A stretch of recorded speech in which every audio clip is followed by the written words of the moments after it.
Boa noite. Há 30 anos ela vem exercitando o princípio básico da filosofia de questionar ideias, fatos, valores e comportamentos da nossa realidade. Por isso, se tornou uma das mais conhecidas polemistas do nosso meio universitário. No centro do Roda Viva, esta noite, a professora Marilena Chauí. Paulistana criada no interior de São Paulo, 57 anos, Marilena de Souza Chauí se tornou um dos mais importantes nomes da filosofia no Brasil. Professora de História da Filosofia e de Filosofia Política da Universidade de São Paulo desde 67, quando defendeu sua tese de mestrado, sempre combinou a carreira acadêmica com a atuação política. Militante do Partido dos Trabalhadores, teve uma rápida passagem pela administração pública como secretária municipal de Cultura de São Paulo no governo da prefeita Luísa Erundina. Saiu frustrada com os limites da ação administrativa e preferiu concentrar as atenções na vida acadêmica. Passou por todas as etapas da carreira universitária até chegar a professora titular. Defendeu 4 teses e foi orientadora de outras 100. Polemista, com um discurso filosófico sempre afiado, suas aulas bateram o recorde de audiência entre os alunos e estudantes da USP. Conferencista requisitada, Marilena Chauí também construiu uma carreira de escritora, publicando livros, artigos e ensaios com suas ideias sobre política, cultura, ideologia, democracia, realidade. Seu livro mais recente é uma obra de fôlego, centrada no tema que mais ocupou seus estudos. A Nervura do Real é o resultado de 30 anos de pesquisa da autora sobre o filósofo holandês Spinoza. Um marco na produção filosófica de língua portuguesa. E um marco também na história pessoal da filósofa Marilena Chauí. Para entrevistar a filósofa Marilena Chauí, nós convidamos o professor Bento Prado Júnior, titular de Filosofia da Universidade Federal de São Carlos e professor emérito da Universidade de São Paulo. O professor Marcos Nobre, do Departamento de Filosofia da Unicamp e pesquisador do SEBRAP, o Centro Brasileiro de Pesquisas Econômicas. A professora Scarlett Martin, do Departamento de Filosofia da Universidade de São Paulo. O jornalista Lorival Santana, repórter especial do jornal O Estado de São Paulo. O jornalista Reinaldo Azevedo, editor-chefe das revistas Bravo e República, e o jornalista Vinícius Torres Freire, editor de opinião do jornal Folha de São Paulo. O Roda Viva, como você sabe, é transmitido em rede nacional para todos os estados brasileiros e também para Brasília. E você pode fazer perguntas a Marilena Chauí, participar do programa, dar a sua opinião, fazer a sua queixa reclamada, enfim, fazendo uso do telefone 011-252-6525. 011-252-6525. Também pode mandar qualquer observação ou pergunta pelo fax 011-3874-3454. E o endereço do programa na internet é rodaviva@tvcultura.com.br. Professora Marilena, boa noite. Boa noite. Eu queria propor aqui que a gente falasse um pouco aí sobre filosofia nesse primeiro bloco do programa, porque para muita gente isso é uma coisa difícil de compreender o que é e para que serve. E começo não fazendo essa pergunta, o que é e para que serve, mas mencionando uma frase que li da senhora numa entrevista já bastante antiga, que diz o seguinte: na sua opinião, a verdade não pode escandalizar. A minha pergunta é a seguinte: do ponto de vista, vamos dizer assim, filosófico, o que é que a verdade pode? Bom, a verdade pode escandalizar e deve escandalizar, né? Certamente no contexto em que eu dizia isso, certamente era alguma coisa acontecendo no Brasil, em que eu dizia, bom, ninguém tem que ficar escandalizado com o aparecimento de uma verdade. Mas na filosofia não, na filosofia é exatamente o contrário. Quando um filósofo alcança uma verdade, frequentemente ele escandaliza, porque essa verdade significa demolição de tradições, demolição de legados ou contestação da realidade existente, da sociedade existente, né? Agora, no ponto de vista do público em geral, das pessoas em geral, no nosso cotidiano, a verdade é uma coisa mais ou menos como um quadro na parede, quer dizer, nunca sai de lá, está sempre ali, né? A verdade é imutável, a verdade é eterna, a verdade é permanente. Na filosofia não é assim? Não, eu acho que e mesmo para nós na vida cotidiana. Eu acho que nem na filosofia, nem na vida cotidiana. Há um tipo de verdade que essa sim é imutável, ela está lá para sempre e qualquer transformação nela significa catástrofe, que é a verdade religiosa. Porque a verdade religiosa é revelada e se eu tiver fé e aceitar a revelação, essa verdade é imutável, né? Mas as outras verdades não. As pessoas têm consciência não só de que elas são capazes de abandonar coisas que elas tinham por verdadeiras e pensar de uma maneira diferente, como elas são capazes de aceitar conflitos entre concepções que se propõem a dizer a verdade. Então, se nós considerarmos que a verdade é um trabalho do pensamento, que a verdade é um esforço de questionamento, que a verdade é uma maneira de interrogar o mundo, nós mesmos, né? Nós temos trilhas verdadeiras, mas nós não temos verdades estabelecidas como conteúdos eternos, a menos que sejam verdades religiosas, né? Agora, Marcum, há só uma coisinha que eu queria dizer, porque isso apareceu na abertura do programa. Essa questão me foi colocada pelo repórter da Veja, ela me foi colocada pelo repórter de A República. Nas várias ocasiões eu respondi negativamente, e eu vejo verdade. Que apareceu sob a forma de uma afirmação. A afirmação feita na apresentação é: desiludida da política, ela foi para casa escrever um livro. No nosso caso, só para esclarecer bem, era assim: frustrada com os limites da ação administrativa. A frase é essa, não é desiludida com a política, é uma diferença muito grande. Mas eu acho que a explicação vale, porque passa essa ideia. Claro, porque uma coisa... Retirou-se para a sua torre de marfim. Exatamente. E eu tenho insistido de que não se trata disso, né? Eu me senti frustrada com os limites da atividade administrativa, mas não foi por isso que eu fui escrever, foi porque eu fui completar um ciclo da minha vida que tinha ficado incompleto quando Luiz Erundina me convidou para o governo. Antes de passar para o Reinaldo, é só explicar que muitas vezes a verdade jornalística constrói-se assim, verdade entre aspas. Alguém escreve, o outro copia, o terceiro, né, reproduz e finalmente, não se sabe bem de onde, surge um fato aparentemente incontestável. No caso da senhora, eu tinha absoluta certeza, não só pelas entrevistas, mas por conhecê-la, de que a questão não era, vamos dizer assim, uma frustração com a atividade política, mas sim com a burocracia que um secretário municipal tem que enfrentar todo dia, se eu não estou enganado. Isso sim. Bom, sem querer furar a forma proposta pelo Marcum, mas acho que agora a pergunta é inadiável. São compatíveis a atividade de intelectual e a atividade e o intelectual no poder? Quer dizer, o poder e a atividade intelectual são coisas compatíveis? Não, não são. E então, não sendo, eu queria saber em que medida o Fernando Henrique, como presidente, é um mau intelectual e como intelectual é um mau presidente. Tá, então vamos começar, né? Não são compatíveis. Não são compatíveis porque o poder exige de você a velocidade da ação e da ação eficaz. E a impossibilidade da reflexão. Enquanto a vida intelectual, primeiro, ela não deseja poder nenhum, né?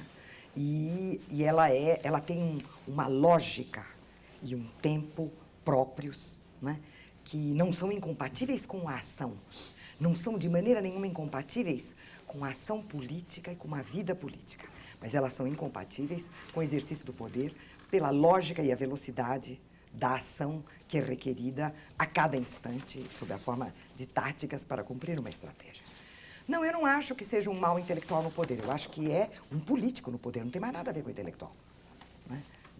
A partir do instante em que a opção foi na direção do exercício do poder político, a vida intelectual acabou. A senhora conseguiu ser uma intelectual no poder? De jeito nenhum. Não foi. E nem pretendi. Nem pretendi. Eu sabia que não havia nenhuma possibilidade. Tanto que quando eu era entrevistada, na época da Secretaria de Cultura, enfatizava-se muito o fato de eu ser uma intelectual. E eu dizia, é um engano, é um engano. A lógica da atividade governamental e a dinâmica do exercício do poder não tem nada a ver com a vida intelectual. E ao se enfatizar a sua condição, a senhora acha que era quase como um anátema, alguma coisa assim? Afinal, ela é uma intelectual? Ah, muitas vezes sim. Né? Do mesmo modo que diz, ela é uma mulher. Ela é uma mulher, ela é uma intelectual. Então, são anátemas, assim. E você tem que, de alguma maneira, lidar com isso sempre que for possível. Né? Professora, nesse início de conversa eu fiquei com a sensação assim, de que se no ano que vem a Marta Suplicy, por exemplo, né, uma hipótese, fosse eleita prefeita de São Paulo, a senhora poderia aceitar um convite. E junto com isso, como é que a senhora avalia o benefício que o PT pode ter com o que está acontecendo hoje em São Paulo, essa espécie de expurgo, essa depuração que começa a acontecer em São Paulo? Então, para a sua primeira pergunta, a resposta é não. Né? Eu efetivamente sou uma intelectual. Né? E sendo uma intelectual, eu considero que a melhor maneira de participar da atividade política é através de intervenções públicas, debates, polêmicas, participação nas atividades de discussão do partido, mas eu não tenho nenhuma vocação para atividade administrativa. Né? Foi um sacrifício para mim, foi muito complicado, foi muito difícil e não é o meu lugar. Eu não faço nem com gosto, nem com prazer. Né?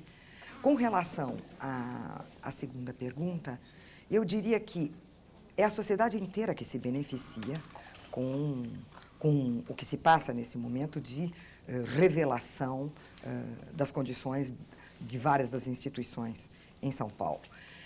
Eu penso que o PT se beneficia porque, mesmo nos períodos mais complicados da gestão de Luiz Erundina, né, uma coisa nunca foi posta em dúvida: à direita, à esquerda, pelo centro, nunca é a honestidade de um governante petista. E a maneira como ele trata a coisa pública, efetivamente como uma coisa pública. Né? Então, eu penso que a situação atual não é que ela beneficia o PT.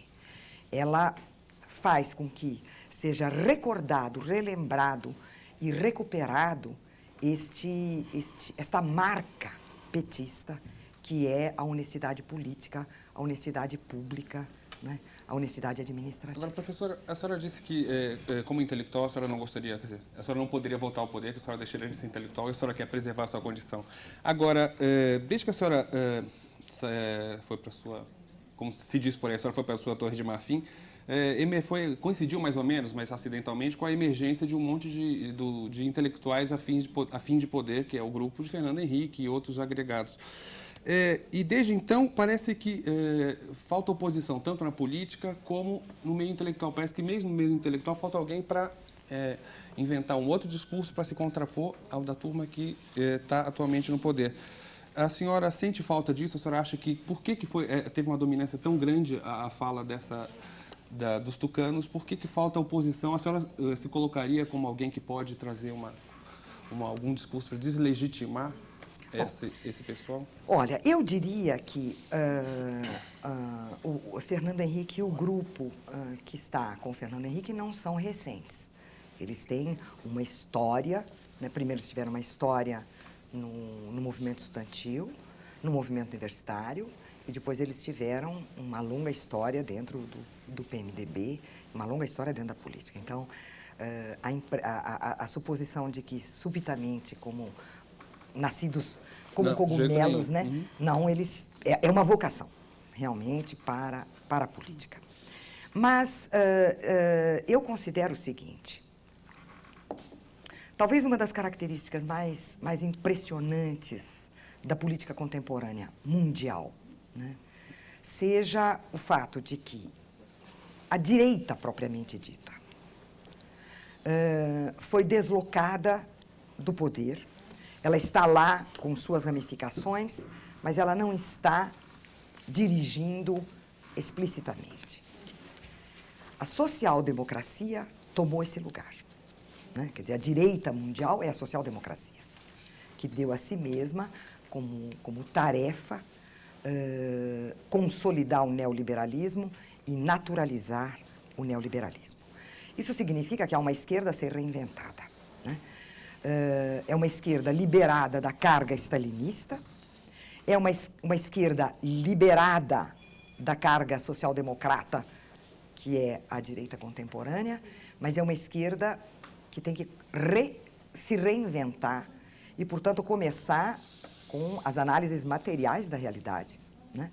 as análises da economia e da sociedade, para fazer verdadeiramente oposição. Então, eu não acho que falte, no caso do Brasil, oposições pontuais, né? Nós temos continuamente falas. Falta a grande oposição com algo para dizer.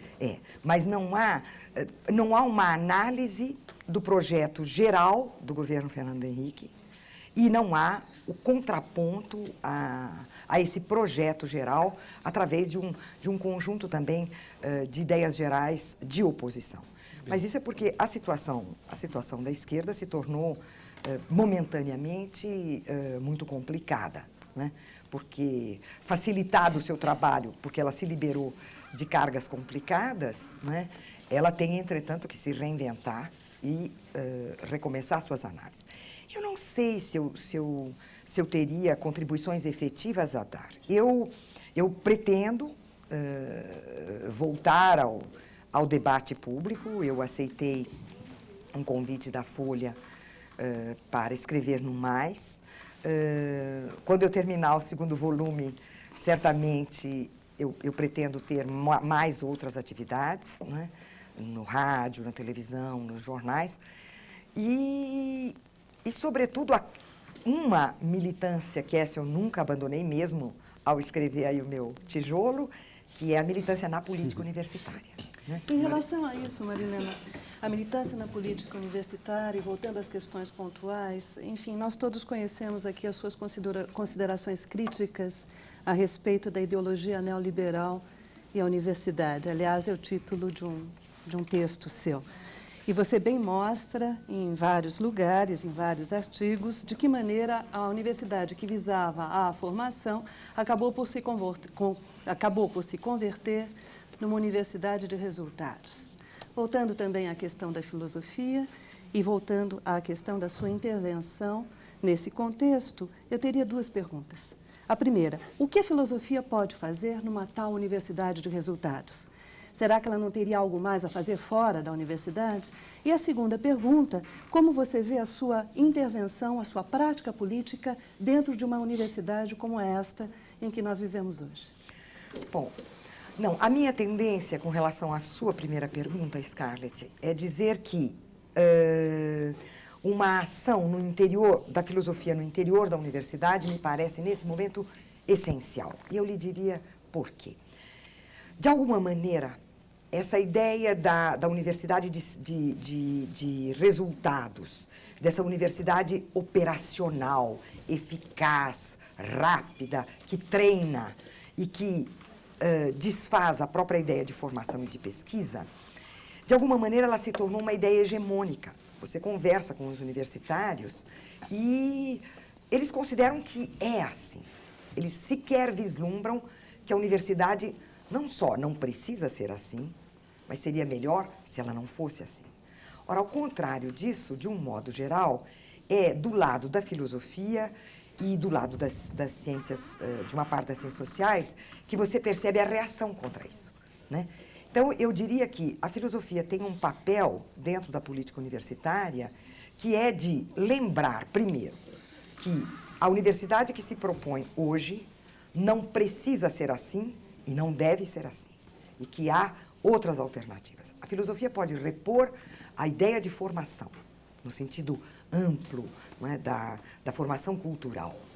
E ela pode recolocar o sentido profundo da noção de pesquisa, né? Em vez da pesquisa ser entendida como achar uma resposta pontual a um problema pontual, é repor a ideia da pesquisa como uma investigação e uma interrogação que abrange toda uma experiência contemporânea. Então, eu diria que o fato dessa universidade querer que a filosofia fique de escanteio produz o resultado contrário, quer dizer, a filosofia tem muito o que falar. Agora, o que seria, né, o trabalho em termos de política universitária? Eu diria que há vários, né? Eu diria que se trata, em primeiro lugar, de pensar se o modo de inserção da universidade, ditado pela ideia neoliberal. Bom, o que é uma ideia neoliberal? Na ideia neoliberal, a política é a economia é a finança é o mercado e o mercado é um jogo, né? É isso. Ora, se você insere a universidade nesse contexto, você insere a universidade, portanto, no mercado e no jogo. Eu penso que a primeira tarefa que nós temos em termos de política universitária é refutar que o que se faz na universidade tenha que ser determinado pelas exigências e necessidades do mercado. Porque isso é a quebra da racionalidade da universidade. Agora, professora, deixa só o Bento fazer a pergunta, por favor, e o Marilena, Marcos. você sabe que eu acompanho com muita atenção a sua carreira desde 1960. Quer dizer, é bom não insistir muito nessas datas, né?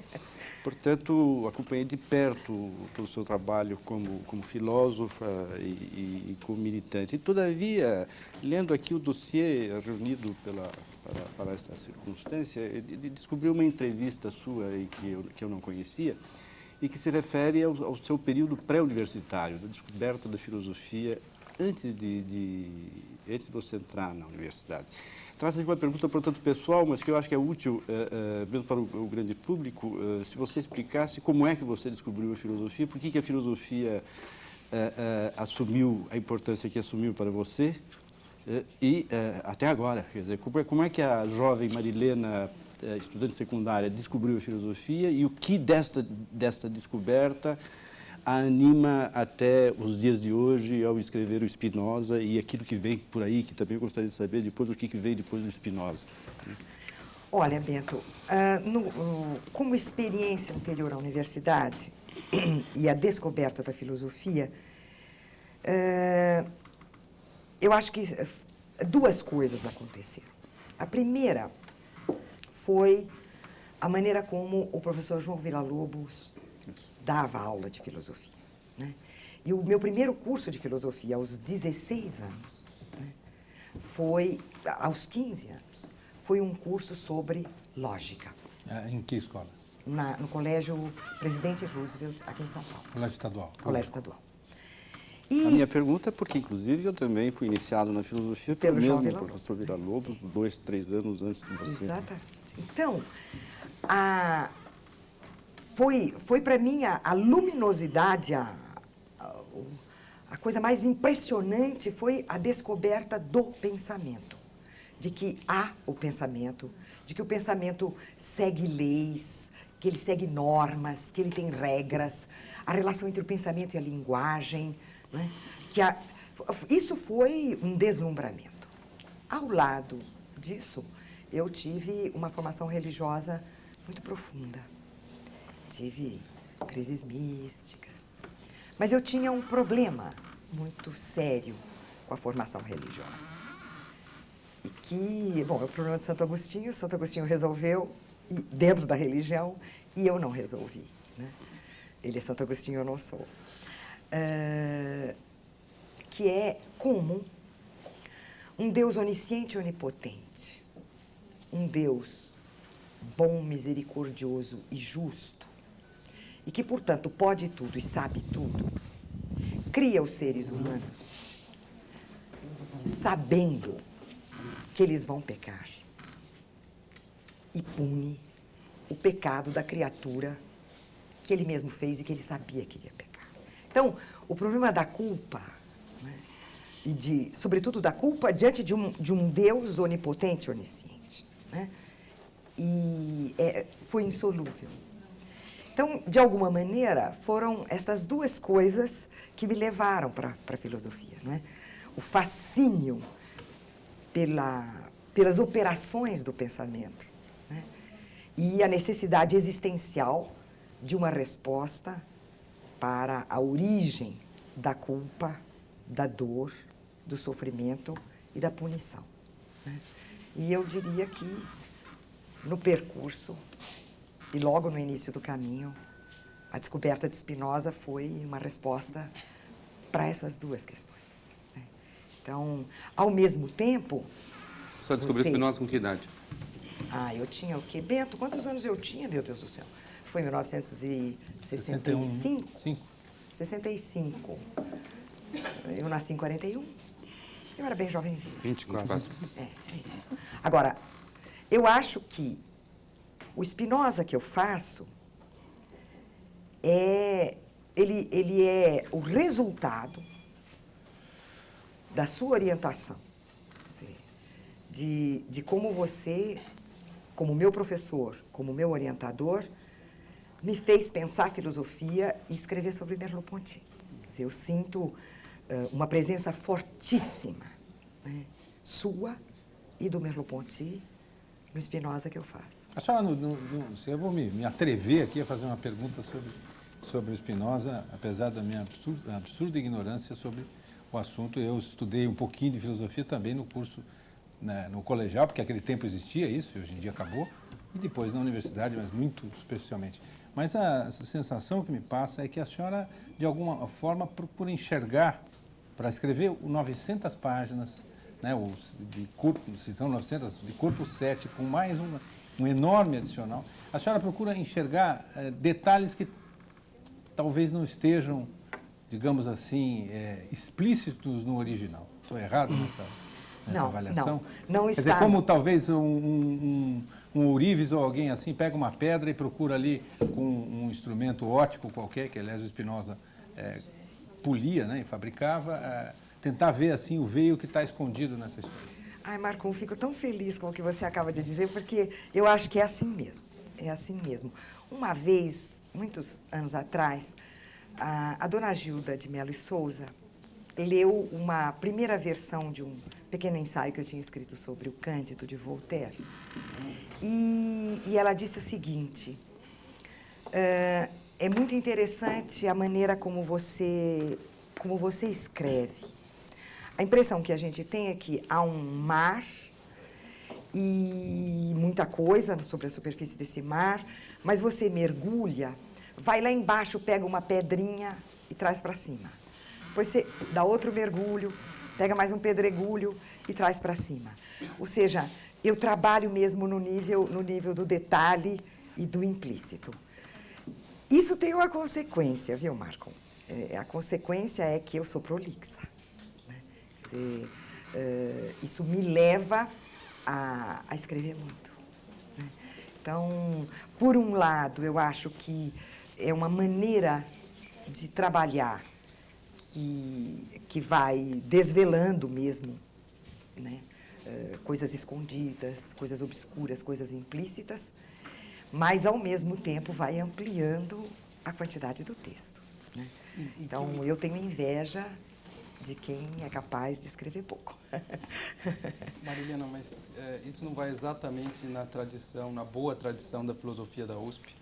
Em que medida a tua leitura vai divergir desses padrões clássicos de leitura de texto que são ensinados no Departamento de Filosofia da USP? A divergência começa pelo lugar que a história tem, né? Quer dizer, não é apenas a análise da lógica interna do texto e o desvelamento dos seus implícitos, do que está tácito nele, ou do que está pressuposto, do que está envolvido, mas o fato de que o que eu procuro mostrar é que a ideia de contexto histórico e texto filosófico não faz sentido, né? Que o que você tem é uma história que é constitutiva como experiência do filósofo, ela é constitutiva da obra que ele escreve, ela é o objeto da interrogação dele.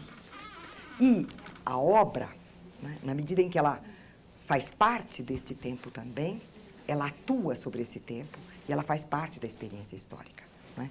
Então, a diferença entre a minha formação e o trabalho mais normal do Departamento de Filosofia e o que eu faço é esse desbloqueio, diria assim, do tempo histórico como constitutivo da própria obra. Marilena, então, eu queria pedir um favor, é o seguinte: nós temos que fazer o nosso intervalo e voltamos daqui um instantinho.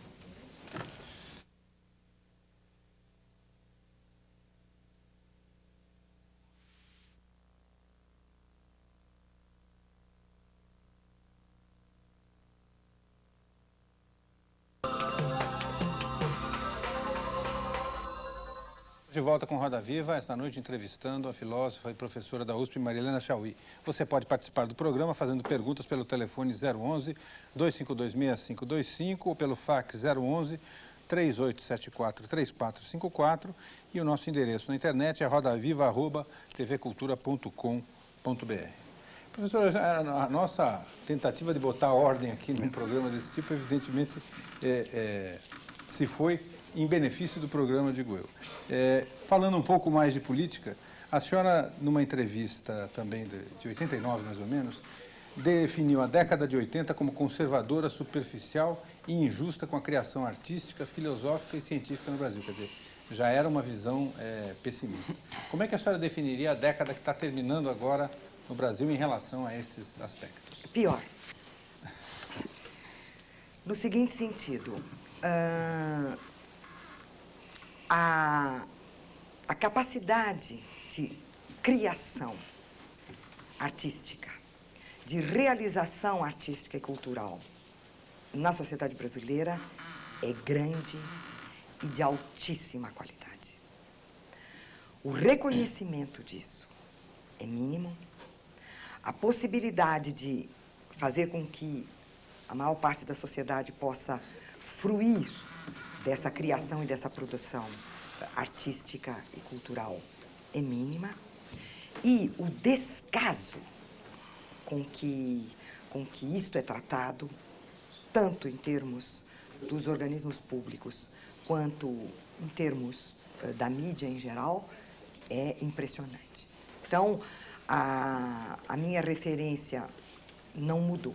Quer dizer, eu continuo achando que se trabalha culturalmente no Brasil de modo precário, com muita dificuldade, sem reconhecimento, sem poder expandir e fazer com que a maior parte da população possa usufruir do que é criado, e o que é lastimável, porque são coisas de altíssima qualidade, inventivas, belas, inovadoras, contribuições reais para o pensamento, para o desenvolvimento das artes, para o desenvolvimento da política, não é?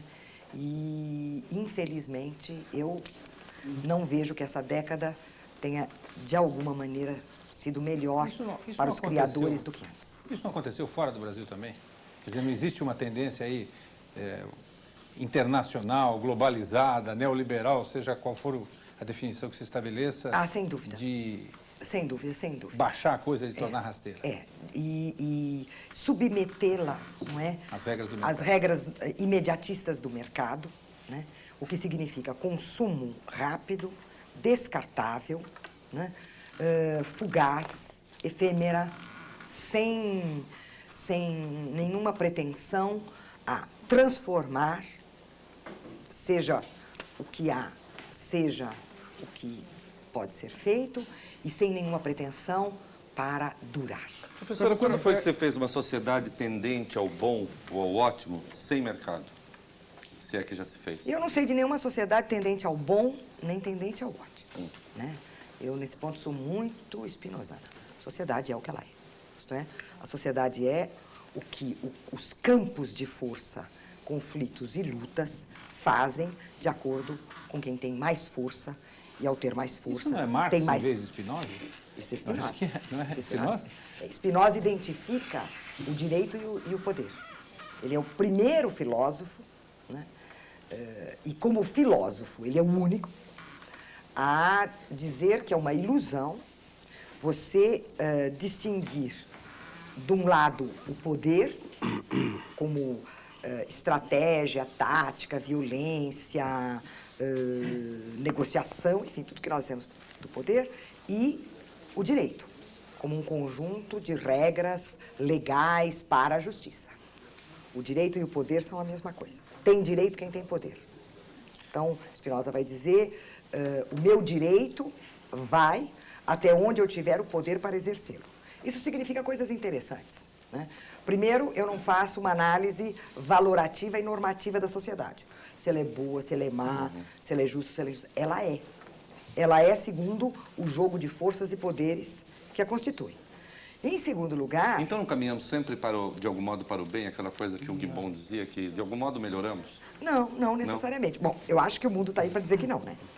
Professor, A expectativa de vida brasileira cresceu, professor. Eu não queria pensar a história do Ministério da Cultura, do Marcum. A senhora foi secretária de Cultura e a gente está falando a senhora acabou tocando um pouco em política cultural. O que a senhora acha do Vefor, que é o ministro da Cultura, era petista até 15 dias antes um pouco antes da posse do Fernando Henrique, condecorou a CM e agora é o ministro da Cultura de Fernando Henrique Cardoso. Qual a opinião da senhora a respeito dele? Eu acho um desastre. Total, absoluto. Sem perdão. Absurdo. Fim do mundo. Eu poderia ir num crescendo. Mas é a questão Eu acho que o Vefor poderia ter sido um excelente ministro do Trabalho. Porque esse é um assunto que ele entende. Né?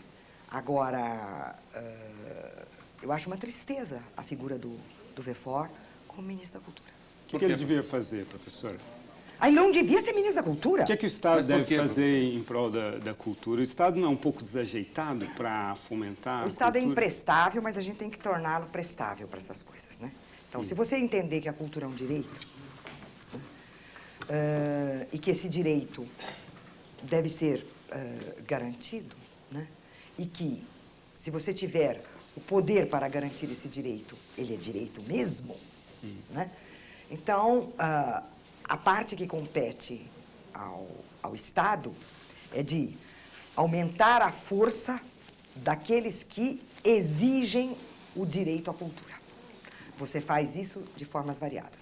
Você faz isso através de fomento à produção cultural. Você faz isso através da ampliação das maneiras de fruir os bens culturais. Você faz isso através de um trabalho educativo. Você faz isso através de bibliotecas, de cinema, de teatro, de publicação de livros. Você faz isso através de programas comunitários. Enfim, há mil e uma maneiras de fazer em que você não precisa ter a iniciativa. Né? Mas onde está a força para isso, Marilena? Eu retomo a pergunta do Vinícius. Quando a gente pensa, por exemplo, a universidade, nós temos uma situação em que, de um lado, tem um projeto muito articulado e, de outro lado, uma desarticulação. Ou seja, você tem um projeto do governo e, de outro lado, uma desarticulação do nosso campo, vamos dizer assim. Não temos interlocutores para obrigar o governo a negociar no campo universitário com as consequências já levantadas aqui. Quer dizer, a última discussão sobre a LDB, a adaptação à Lei de Diretrizes e Bases, é simplesmente pisotear a autonomia universitária, para começar a trazer outros tipos de leis, como, por exemplo, a Lei Camata. Daqui a pouco a Lei Camata se aplica à universidade. Quer dizer, onde está a força de oposição capaz de produzir esse projeto alternativo? É que a oposição, primeira coisa, a oposição está desorganizada. Né? Então, tudo isso se torna hegemônico, né? Porque a oposição não exerce o seu direito-poder. Ela não exerce, ela não se organizou para isso. Né?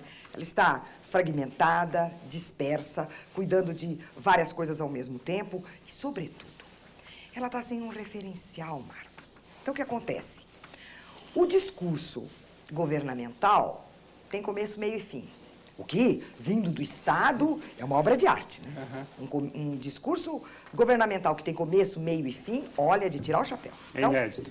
É inédito. Então, como ele aparece estruturado e argumentado, ele aparece como sendo o dever ser, o poder ser, o dever ser e o que vai ser.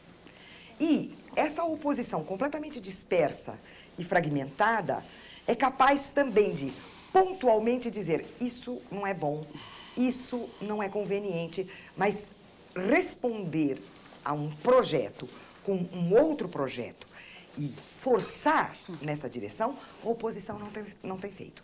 Então, o que eu diria não é nem que se tem um Estado todo-poderoso, um Estado onipotente. O que se tem é um Estado sem uma oposição organizada e contínua. Né? Essa força de oposição, quer dizer, o Marcum levantou o fato de que há fenômenos mundiais. Um dos fenômenos mundiais observáveis é exatamente o declínio da política, que não passa mais a moldar a vida das pessoas, que não passa a ser um elemento decisivo, mas apenas um dentre vários elementos. Quer dizer, como pensar essa força de oposição, por exemplo, pensando no Partido dos Trabalhadores, em que havia sempre uma ligação entre cultura e política, em que havia uma ligação interna entre força política e movimento social, neste momento? Como pensar isso agora? Olha, eu diria o seguinte, eu não acredito de maneira nenhuma que a política se tornou apenas mais um setor entre outros, em termos mundiais. Eu acredito que a política foi substituída pela economia. E a economia é entendida como finança e a finança como o jogo do mercado. Né? Então, agora, isso não é casual. Né? Isso não é casual na medida em que o que você tem nessa nova forma de acumulação do capital é a desarticulação de todas as formas de organização e de ação vinculadas à luta de classes e aos referenciais que a classe trabalhadora possuía, ela e os seus aliados. Então, você tem uma desarticulação de tudo isso e a perda desses referenciais. O que significa que esses que fazem a política como engenharia, é significativo, né, que a política seja chamada de engenharia, portanto, uma técnica de ação, e a identificam com a economia e, portanto, com a finança e o jogo do mercado, estão, por enquanto, agindo sem contraparte, porque uma oposição verdadeira não se organizou novamente. Essa oposição não tinha que ser global também? Pelo seguinte, há muitas empresas, grandes empresas, que são mais poderosas, mais ricas e têm muito mais força efetiva do que países inteiros. Isso é indiscutível. Numa situação como essa, em que muitas vezes um determinado produto é fabricado em 45 países, com peças, e a sede dessa matriz é num outro lugar, e o dinheiro está numa ilha que a gente não sabe bem onde fica. A oposição a esse sistema não teria que ser uma oposição global, quer dizer, que unisse, chamar aquela velha história dos trabalhadores do mundo todo univos? Não, eu acho que não há dúvida, Marco. E tem mais.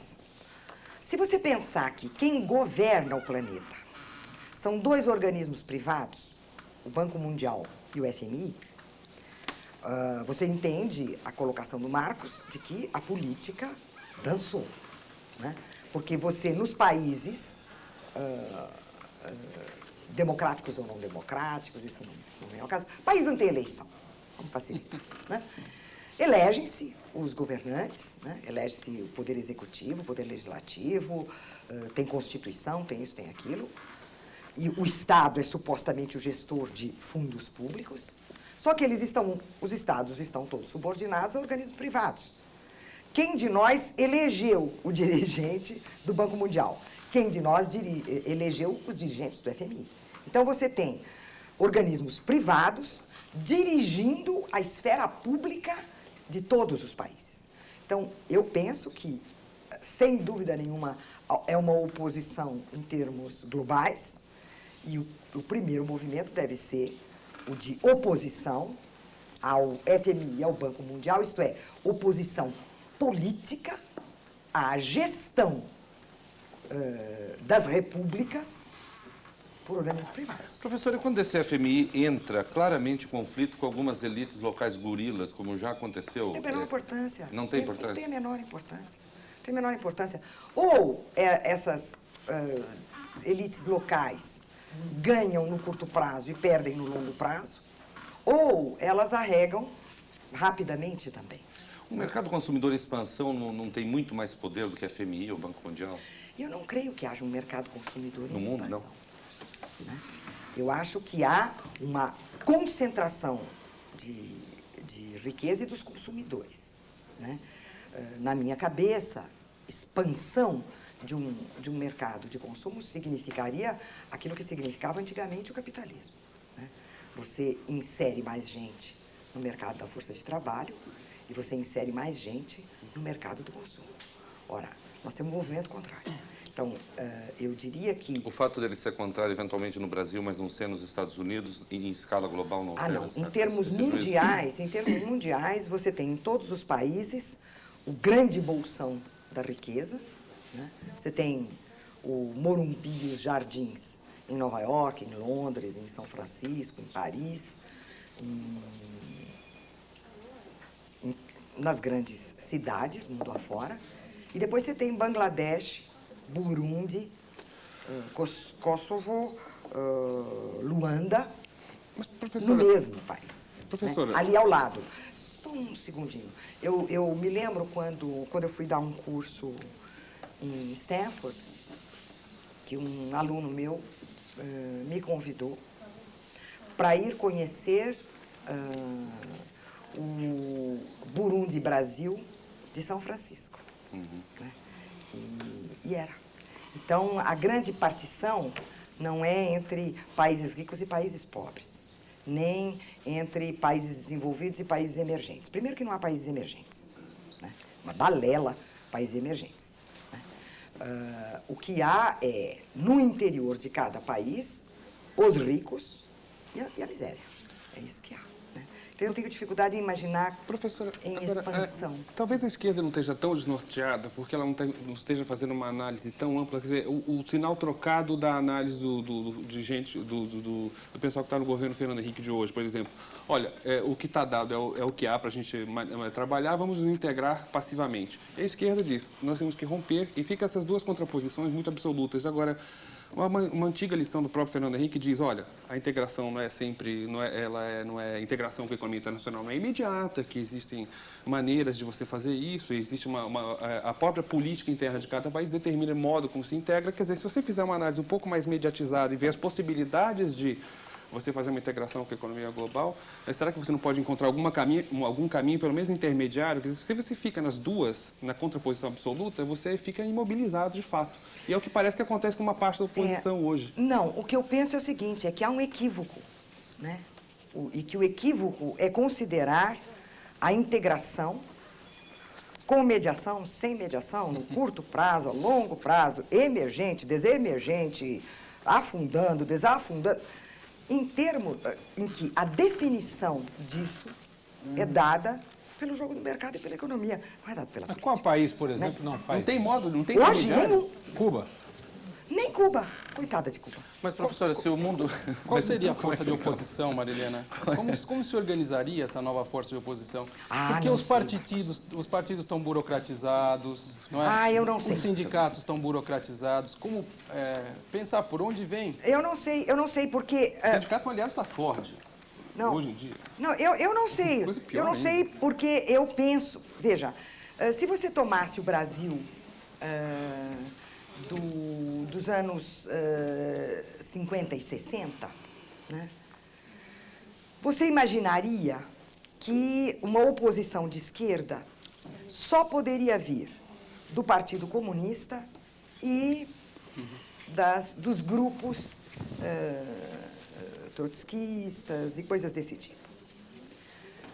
Você tenderia a não considerar que isso viria através de uma auto-organização da classe trabalhadora, que viria através de movimentos sociais, que viria através de sindicatos, que viria através de partidos novos e que viria através de uma coisa que antes dos anos 60 ninguém pensaria, que seriam movimentos sociais que não estavam diretamente ligados, enquanto tais, não é, à luta de classes explícita, como o movimento das mulheres, o movimento dos homossexuais, o movimento dos negros. É claro que a luta de classes passa, sobretudo na dos negros, ela está articulada ali. Você não imaginaria isso, né? Então, eu acho que do mesmo modo que você tem a marca das sociedades políticas ocidentais, né, é a invenção política. Né? Nós sabemos que... institucional. Não institucional. Não. Né? E essa invenção, né, essa invenção, ela se faz no interior, no caso do mundo moderno, ela se faz no interior da luta de classes, ela se faz no interior do conflito e da contradição. Então, eu não vejo por que nós teríamos que imaginar que a única maneira de fazer oposição deveria ser através das formas que nós já conhecemos. Agora, o último Por que grande... não elas e coisas novas que venham? Como é o caso do movimento dos desempregados na Europa. É uma coisa seríssima o movimento dos desempregados na Europa. Mas o último grande movimento de massas, assim, que provocou transformações, não foi justamente aquele que resultou na queda do Muro de Berlim? Não, o muro de Berlim não caiu por um movimento de massa. O muro de Berlim caiu porque Gorbachev decidiu pela perestroika, né? Quer dizer, foi um recuo, na sua visão, foi um recuo do governo soviético que fez com que Não, foi a o União desastre da Soviética economia desmontasse. soviética, o desastre da economia soviética que forçou Gorbachev a fazer os tratos que ele fez. Professor, eu queria entrar de cabeça numa questãozinha prática da luta de classe, no meu entendimento, que me diz respeito, que estudei lá, diz respeito à senhora, porque dá aula lá. Eu começo com uma pequena provocaçãozinha. Se a USP cobrasse por estacionamento de carros do ano, só os carros do ano, talvez ela conseguisse, como estacionamento, já uma bela renda mensal, né? É um fato evidente que boa parte dos alunos que estudam na USP, eu não me atreveria a dizer a porcentagem porque desconheço, mas uma boa parte dos alunos da USP, a se considerar os chamados sinais exteriores de riqueza, tem condições de pagar a universidade. E há certamente uma parte que não teria condições. Não lhe parece que se a universidade, embora pública, continuando pública, passasse a cobrar, com base em mecanismos de renda, etc., dos alunos que têm condições de pagar pelo curso, para financiar pesquisa e bolsa daqueles que não podem pagar e daqueles que estudarem de graça, a USP cobrar, por exemplo, uma espécie de trabalho comunitário, sei lá, de 6 meses ou de 1 ano, convertendo aí, entre universidades estaduais e federais, certamente mais de 1 milhão de estudantes em agentes comunitários que possam prestar serviço à comunidade, dentários, médicos, ensino de primeiro, segundo grau, etc. Não lhe parece que se estaria mexendo numa das formas mais escandalosas de apropriação de renda que existe no Brasil, que é a chamada elite estudar de graça, enquanto o povo paga para estudar? Então vamos lá. Primeiro, esse trabalho de extensão e esse trabalho comunitário não precisa estar vinculado à ideia de uma universidade paga. E a prova disso é o que a Universidade de Brasília, desde que o Cristóvão foi reitor, fez e faz. Então, você tem uma universidade pública que faz esse trabalho comunitário, como você está dizendo. Então, não há nenhum Eu morei em Brasília, vínculo... quer dizer, não numa escala tão evidente. Tá, mas agora eu quero colocar outra questão. Eu queria te fazer uma outra proposta. Vamos lá. A minha proposta é a seguinte. Vamos refazer o 1º grau, vamos refazer o 2º grau das escolas públicas. E, refeita a qualidade do ensino, a qualidade de infraestrutura das escolas, a qualidade salarial de professores e funcionários, nós chegamos a um patamar, fazemos os exames vestibulares, de outro tipo que não é. E aí, se mesmo com uma escola pública de 1º e de 2º grau, verdadeira, forte, boa, aquela que eu cursei, ainda assim, forem os alunos da alta burguesia, dos colégios particulares, que tiverem as vagas, eu digo, vamos fazer essa escola. Mas até aí, professora, vamos fazer a universidade ser Mas paga. quanto tempo nós demoraremos, Enquanto isso professora? não for feito, eu não posso dizer que o problema da universidade vai ser resolvido dessa maneira, porque com isso eu não resolvo o verdadeiro Mas eu não problema. quero resolver o problema que é da de perguntar universidade. por que é que os alunos mais pobres não chegam à universidade. Mas eu não quero resolver o problema da universidade, mas é resolver o problema da população também. É uma forma emergencial, entendo? Eu estou de olho, eu estou falando isso pensando que quando a senhora diz que a esquerda tem que se livrar da herança stalinista, tem que se livrar da herança da social-democracia, enfim, me parece que ela tem a falta de uma herança histórica mais determinada, ela tem que buscar caminhos alternativos, né? Me parece que esse seria um bom caminho alternativo, enquanto, de algum modo, construiríamos essa outra alternativa, que me parece que é a correta. Agora, quanto tempo vamos demorar mas para que o professor você conhece tenha... o Brasil, você conhece o Brasil. Isto vai ser considerado a solução. Se você põe a escola, a universidade, a USP como uma escola paga... Mas a senhora essa reconhece que é um mecanismo de apropriação de renda. Esse. Mas não há dúvida. Mas como é que você professor, quer? então vamos corrigir, Escuta, Dora, meu Deus você do céu. tem um país... O que é o Brasil? Primeiro, ele é uma sociedade estruturalmente autoritária. Ela é hierárquica, desigual e violenta. Com uma concentração de renda como nunca se viu no planeta e com uma miséria igual à dos países do quarto mundo. Isso é o Brasil. Então, sociedade autoritária, hierárquica, antidemocrática, reacionária, violenta. Com enorme concentração da renda, nenhuma distribuição, o salário mínimo é essa brincadeira que subiu R$7. Isso é a sociedade brasileira. Então, você espera que esta sociedade seja capaz de iniciar o trabalho de desconcentração da renda e de divisão social da riqueza com a universidade paga? Pelo amor de Deus. Não, mas não é a universidade paga, não é a universidade paga como ponto de chegada, mas me parece que seria uma alternativa, inclusive para fazer com que o serviço da universidade chegasse à população, porque hoje não chega. Mas não chega porque ela é gratuita. Não é por isso que ela não chega porque não se cobra a responsabilidade, ninguém se forma lá com o dinheiro da população, sim. Não, não é isso. Não é isso. O que se forma lá é gente que atende à sociedade, sim. Que parte da sociedade? As grandes empresas, o mercado. É gente formada de primeira linha para o mercado. Então a sociedade está muito bem servida, se você considerar uma sociedade dividida em classes. A classe dominante brasileira está muito bem servida pela USP. Vamos fazer os estudantes servirem a população. Eu também concordo. Professora, vou pedir licença para a senhora para fazer mais um intervalinho e o Roda Viva com a professora Marilena Chauí volta daqui a instantes.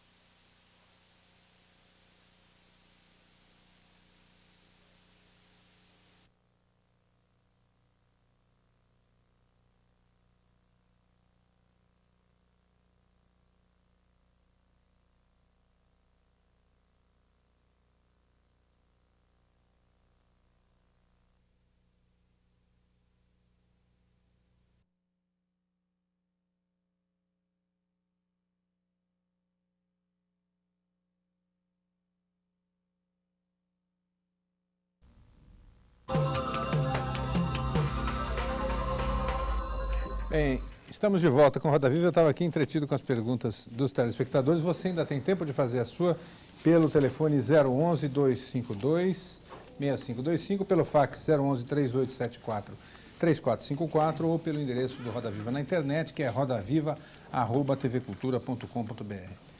Professora Marilena, tem várias perguntas aqui de telespectadores mencionando o descaso em relação às disciplinas de ciências humanas, ao desinteresse que essa área está sendo analisada e também sobre a proposta de retornar ao ensino fundamental a obrigatoriedade da filosofia nas escolas públicas, porque, se eu não estou enganado, hoje em dia não é mais obrigatório, embora haja escolas particulares que estão fazendo isso. Mas eu vou resumir aqui as perguntas. A de Carlos Euni, que é estudante de filosofia da Universidade Estadual do Ceará, e acho que introduz aí a gente nesse universo do Spinoza. Ele pergunta o seguinte: Marilena Chauí, a todo momento escuta a pergunta: por que estudas filosofia? Queria entender, falta-nos uma cadeira de marketing no curso de filosofia ou o que estamos produzindo não ecoa de forma eficiente aos outros ouvidos? Bom, não, Deus nos livre da necessidade do marketing para a filosofia. Você sabe, uma das frases mais comumente ouvidas, e ela é antiga, é: a filosofia é uma ciência com a qual ou sem a qual o mundo permanece tal e qual. Né? É a ideia de que a filosofia é perfeitamente inútil.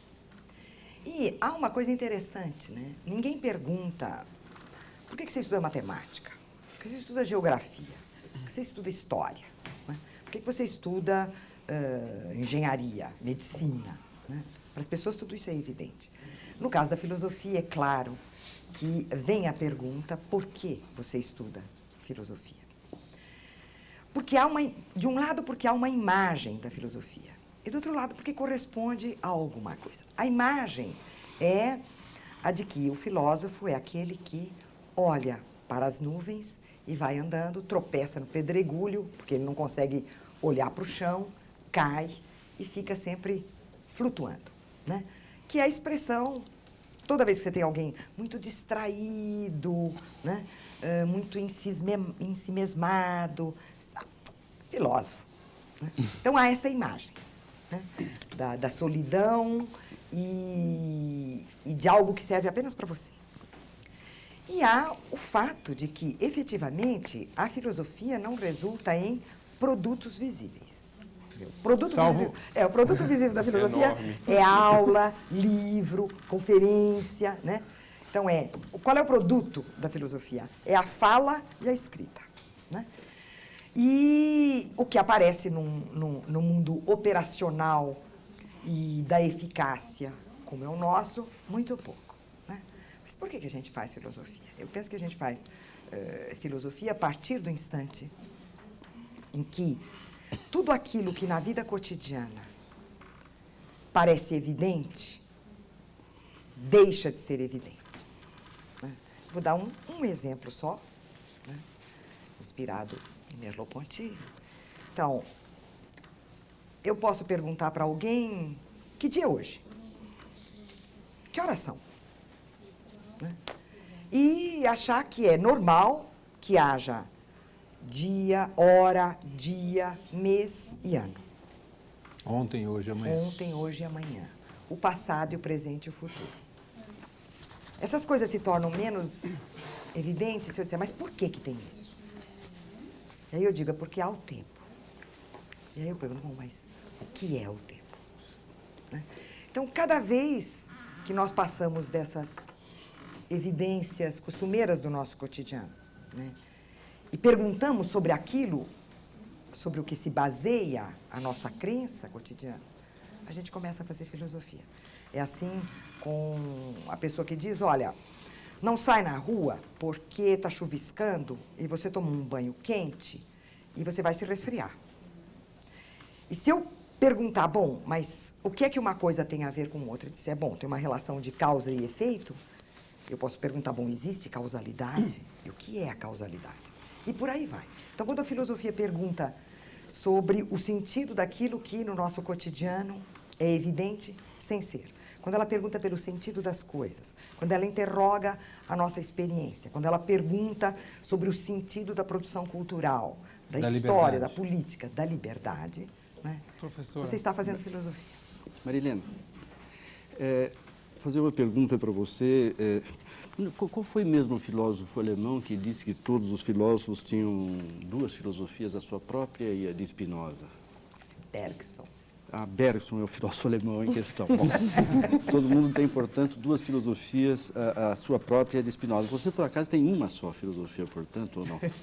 Eu tenho uma só. Só tem uma. Não, mas eu gostaria que a gente conversasse um pouquinho sobre o seu livro, justamente, que acaba de sair, que é um livro monumental, eu já disse isso várias vezes, não só pelo seu volume, né? Quer dizer, você mesmo apontou, que me parece ser dos grandes acertos do seu livro, é de fazer combinar-se de maneira harmoniosa duas perspectivas metódicas que normalmente são rivais, da análise estrutural e da análise histórica. Isto de fato, é uma proeza historiográfica, mas é uma proeza também filosófica.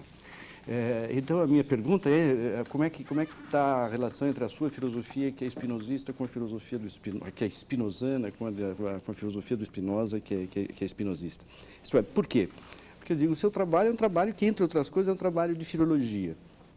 Mas, por outro lado, você estudando o Spinoza, explicando o pensamento de Spinoza no seu tempo, não pelo que o precede, nem pelo que vem depois, você devolve à obra do Bento Spinoza uma atualidade que é surpreendente. Você não é a única, né?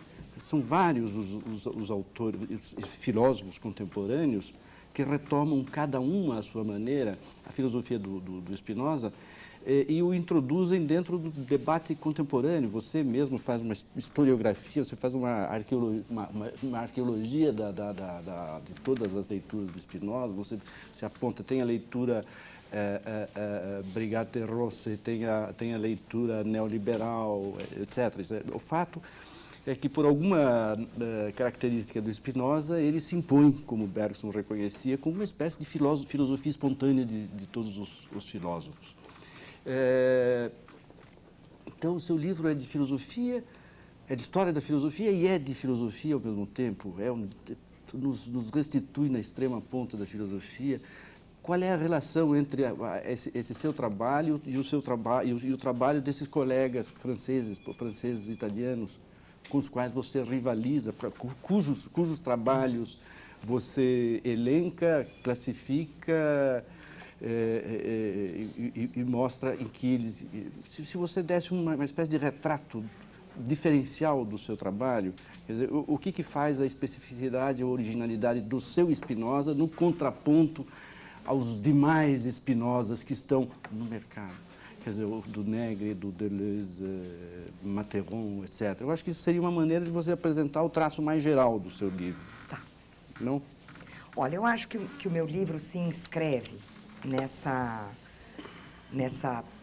corrente de estudos do pensamento de Spinoza que se desenvolvem na Europa e nos Estados Unidos dos anos 60 em diante.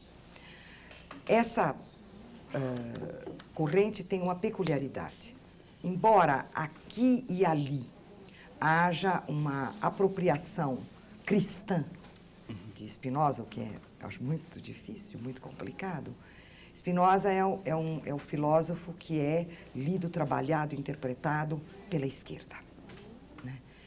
E ele é visto, né, como subversivo, revolucionário, radical e, portanto, o vínculo espontâneo que se estabelece é da esquerda com ele, né?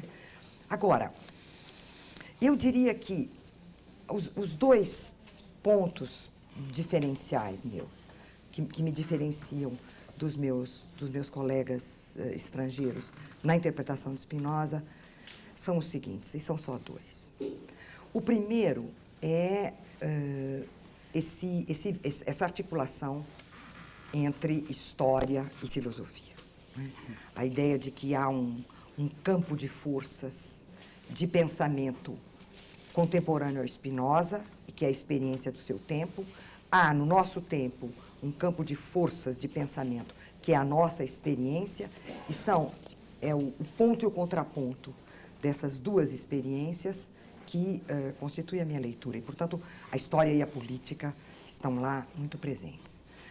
Mas o segundo é o fato de que há uma tendência por parte dos intérpretes ou de considerar que há certas ideias que Spinoza nunca desenvolveu e que ou são um implícito ou uma dificuldade da sua obra, como, por exemplo, a ideia de que existem indivíduos singulares, ou que consideram que, para dar conta da obra toda de Spinoza, há algumas ideias dele que vêm da tradição judaica, da tradição renascentista, que são desnecessárias e podem ser deixadas de lado. E eu não faço isso.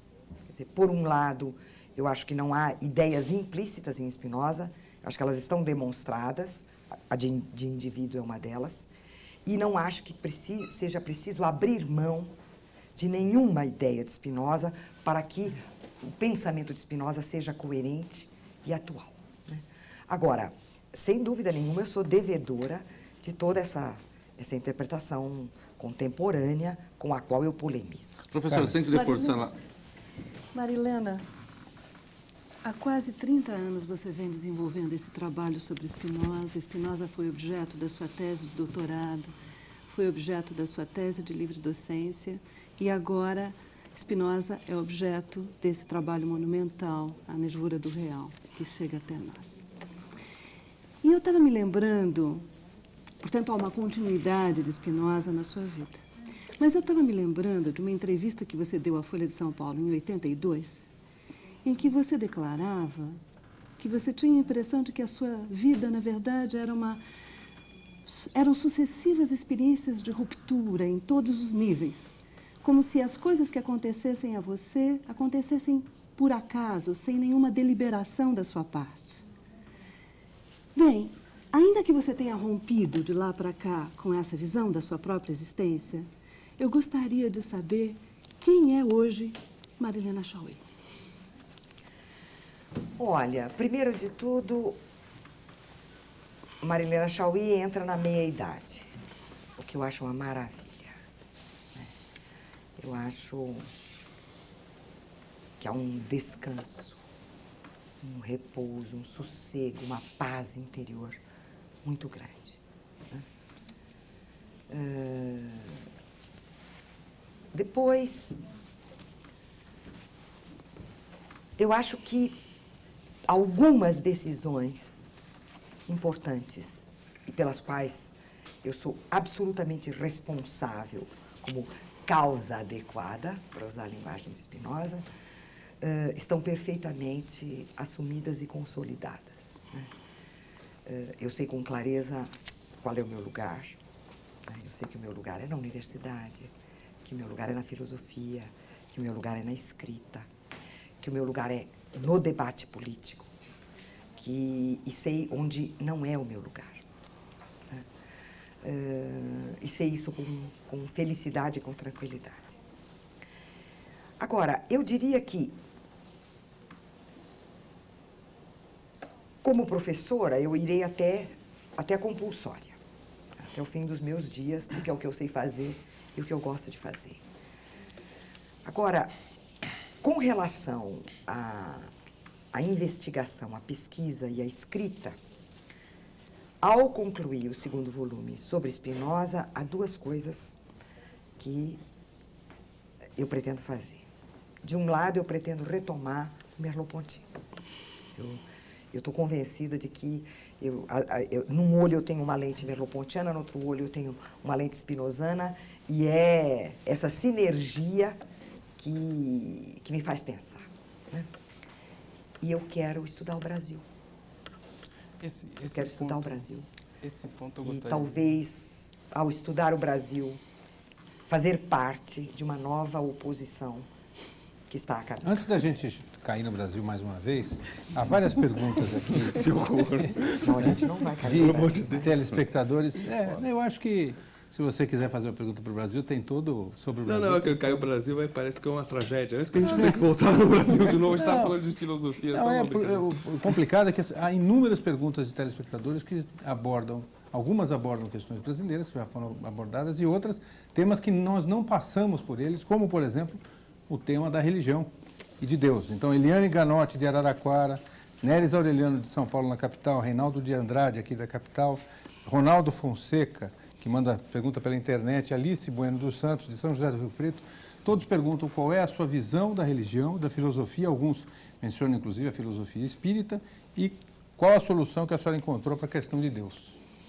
Bom, então eu vou colocar a partir de Spinoza, né, porque eu concordo com ele, né? Aprendi a pensar e a ver isto com ele.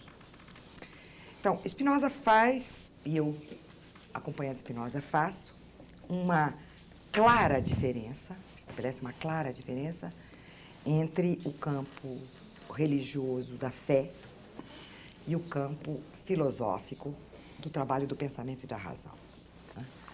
Ou seja, o campo da fé é o campo onde as verdades são reveladas, as regras de conduta são reveladas, e o que se espera é que você tenha fé, que você creia, que você aceite e que você cumpra aquilo na esperança de salvação, né? Em contrapartida, o campo da filosofia é o campo do trabalho da razão. E, portanto, é o campo da descoberta da verdade, não da recepção da verdade. É o campo do questionamento de valores, normas, regras estabelecidos e não do seu cumprimento. E é uma outra concepção de felicidade e salvação como obra individual de cada um de nós, enquanto um ser ético. Então, eu diria que... No campo da fé, a senhora tem alguma fé? A senhora acredita em Deus? Não, eu conheço Deus, eu não acredito nele, né? Acreditar em Deus é esperar que ele se revele através dos textos sagrados. Conhecê-lo é exercer o trabalho do pensamento na direção de conhecer a estrutura do universo e o modo de realização do universo. Professora, quando a senhora ia voltando ao Brasil, a senhora ia dizendo assim, e quero participar da elaboração do pensamento da oposição, algo mais ou menos assim, né? Mais cedo a senhora dizia, olha, houve uma desarticulação na referência da luta de classes. Quer dizer, a senhora acha que para reelaborar ou participar da elaboração do pensamento da oposição no Brasil, um pensamento amplo e não só pontual, como a senhora mencionava antes, seria o caso de provar que ainda existe luta de classes e no momento em que sindicatos e entidades patronais trabalham em estreita colaboração, temos que voltar ao conceito de alienação, de luta de classes? Não sei, não sei. De luta de classes, sem dúvida nenhuma. Enquanto houver capital, tem luta de classes. São inseparáveis. O que varia é o modo como essa luta se constitui, como ela se apresenta e como ela se oculta, né? Então, não há como estar no capitalismo sem luta de classes, né? E, portanto, eu acho que uma das coisas que cabe fazer é saber o que são as classes no capitalismo contemporâneo e como se dá a luta, né? Se os conceitos antigos que nós tínhamos servem, certamente não. Certamente não, né? Então, aqui eu acho que se trata de recuperar uma coisa importantíssima, da qual Marx e os marxistas nunca abriram a mão, de que se trata, uma análise de esquerda é uma análise do presente, né? É uma análise material, uma compreensão material das condições do presente, né?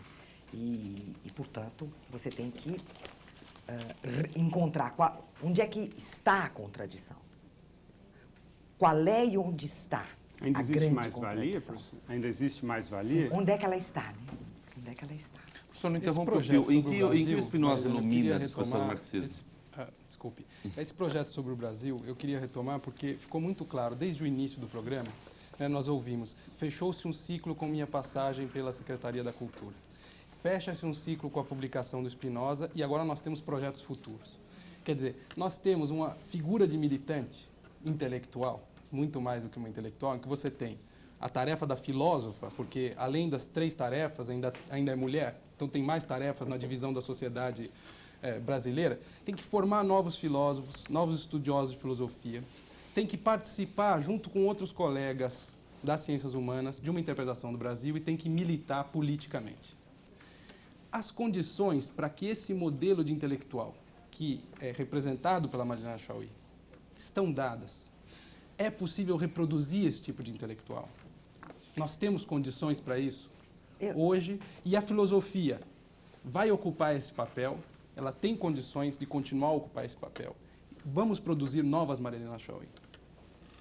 Não, eu espero que não para o bem de todos. Né? Agora, como estilo de trabalho, eu penso que sim. Eu penso que sim.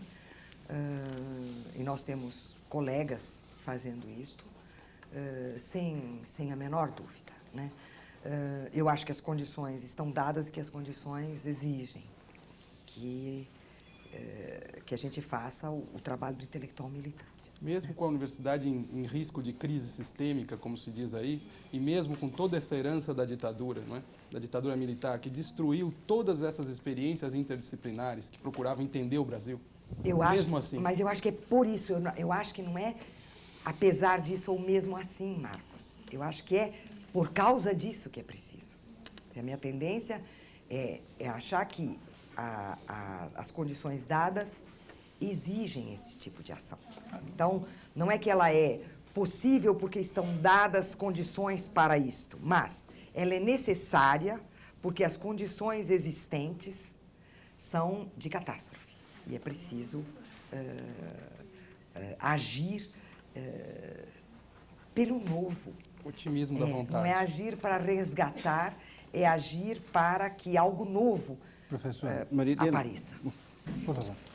Aliás, como um exemplo desse tipo de trabalho coletivo que parece se impor, você poderia dar o exemplo desse livro que vocês acabaram de lançar na semana passada, sobre, o título é A Democracia, como é que é? O sentido da democracia. O sentido da democracia, né? Com colaboração sua, do Paulo Arantes, do Chico de Oliveira e de outros.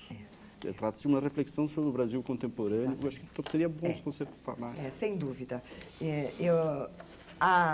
Eu menciono, né, como trabalhos que vão nessa direção, o Núcleo de Estudos do Direito da Cidadania na USP.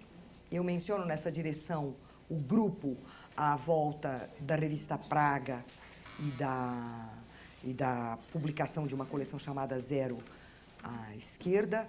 E eu coloco também um centro, do qual os 3 colegas aqui fazem parte, que nós esperamos que que seja bem sucedido, e que é um centro de estudos sobre a racionalidade contemporânea, e que é o presente, como ação A propósito disso, e até aproveitando aí a circunstância de que as 2 revistas que a senhora mencionou têm nomes que têm um certo caráter de humor e de ironia que muitas vezes a esquerda perdeu, como é o caso de Zero à Esquerda, se é que eu entendi bem, a revista Praga. Anuar aí de pergunta daqui de São Paulo se a senhora acha que o marxismo ainda é um guia para a ação prática e teórica, e eu acrescento um dado que é de uma entrevista que a senhora deu também há bastante tempo. A senhora falava que queria instituir na Secretaria da Cultura a modalidade do chefe Guarani. Então eu queria entender se esse chefe Guarani que a senhora disse, se a senhora explicar um pouquinho isso, porque é muito interessante a explicação, tem alguma coisa a ver com o marxismo? Não. É o seguinte, eu vou ao Marx daqui a pouquinho, eu vou ao marxismo daqui a pouquinho. Deixa eu explicar o chefe. Primeiro nos índios, né? Vamos aos índios primeiro. Há um antropólogo extraordinário, que morreu muito jovem, chamado Pierre Clastre, que escreveu, ele fez pesquisas etnográficas com os índios Guarani, escreveu sobre eles, escreveu um livro extraordinário chamado A Sociedade contra o Estado, né, em que ele procura mostrar que sempre que se estudam os índios, é dito que os índios não têm Estado, não têm mercado, não têm escrita, não têm isso, não têm aquilo. E o que ele procurou mostrar, através do estudo antropológico, é que os índios são contra. Não é que eles não têm. Eles são contra o Estado, eles são contra o mercado, eles têm uma outra maneira de se organizar. Bom, e tem a figura do chefe Guarani. Então, para garantir que o Estado não nasça, para garantir, portanto, que não surja um poder separado da sociedade e que de cima e de fora governe a sociedade, o que é que os índios Guarani instituíram? Eles instituíram um tipo de chefia que opera da seguinte maneira. Então, o chefe tem uma obrigação. Todos os dias, ao cair da tarde, ele vai no ponto mais alto da aldeia, e de lá ele faz um discurso, na primeira pessoa do singular. Eu sou formidável, eu sou maravilhoso, eu sei tudo, eu ganho todas as guerras. Grande caçador. Grande caçador. A condição é que ninguém escute. Então, a tribo continua nos seus afazeres, cada um fazendo o que tem que fazer, e o chefe está lá. Ele fala, se autoelogia, ele é o máximo. Ninguém escuta, ninguém